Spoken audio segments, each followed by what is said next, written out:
Assembly Lok Sabha ఎన్నికల్లో దిగ్భ్రాంతికర ఓటమికి గురైన అనంతరం వైఎస్సార్ కాంగ్రెస్ పార్టీ కొత్త బెడదను ఎదుర్కొంటోంది. వలసల తాకిడి అధికమైంది. ఈ ఓటమి ఆ పార్టీని ఖాళీ చేసే స్థితికి తీసుకెళ్తోంది. ఇప్పటికే పలువురు సీనియర్ నాయకులు, మాజీ ఎమ్మెల్యేలు, ఎమ్మెల్సీలు వలస బాట పట్టారు. కాకినాడ జిల్లా పీఠాపురానికి చెందిన వైఎస్సార్సీపీ మాజీ శాసనసభ్యుడు పెండెం దొరబాబు పార్టీకి గుడ్ బై చెప్పిన విషయం తెలిసిందే. సిట్టింగ్ ఎమ్మెల్యే అయినప్పటికీ మొన్నటి ఎన్నికల్లో ఆయనకు టికెట్ దక్కలేదు. పీఠాపురం నుంచి జనసేన అధ్యక్షుడు పవన్ కళ్యాణ్ పోటీకి దిగిన నేపథ్యంలో ఆయనను సరితూగేలా మాజీ ఎంపీ వంగా గీతను బరిలో దింపింది వైఎస్సార్సీపీ.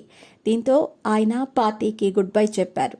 కొద్ది రోజుల కిందటే ఎమ్మెల్సీలు పోతుల సునీత, కళ్యాణ్ చక్రవర్తి, కర్రి పద్మశ్రీ తమ పదవులకు రాజీనామా చేశారు.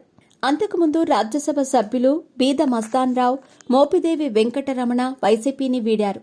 Eluru, Jaggayyapeta municipal corporation chairman, మరికొందరు మున్సిపల్ చైర్మన్లు, కార్పొరేటర్లు వైసీపీకి రాజీనామా చేసి టీడీపీ కండువా కప్పుకున్నారు. ఈ పరిస్థితుల్లో పార్టీని బలోపేతం చేసుకోవడంపై దృష్టి సారించింది వైఎస్సార్సీపీ అగ్రనాయకత్వం. క్షేత్రస్థాయిలో పార్టీ పునర్నిర్మాణానికి ప్రాధాన్యత ఇస్తూ వస్తోంది. మాజీ ఎమ్మెల్యేలు, మాజీ మంత్రులకు పార్టీలో కీలక బాధ్యతలను అప్పగిస్తోంది. మొన్నటి ఎన్నికల్లో పార్టీ తరపున ప్రచారం చేసిన వారి సేవలను వినియోగించుకుంటోంది. ఈ క్రమంలో ఇప్పటికే కొన్ని జిల్లాలకు కొత్త అధ్యక్షులను నియమించింది. నియోజకవర్గాల ఇన్ఛార్జీలకు స్థానచలనం కల్పించింది. అలాగే పార్టీ అనుబంధ విభాగాల్లో సైతం భారీగా మార్పులు చేర్పులు చేసింది. పలు విభాగాలకు కొత్త ఇన్ఛార్జీలను అపాయింట్ చేసింది. తాజాగా పార్టీకి 4 కొత్త అధికార ప్రతినిధులను నియమించింది. మాజీ మంత్రి ఆర్కే రోజా, మాజీ ఎమ్మెల్యే భూమన కరుణాకర్ రెడ్డి, జూపూడి ప్రభాకర్ రావులను అధికార ప్రతినిధులుగా అపాయింట్ చేసింది.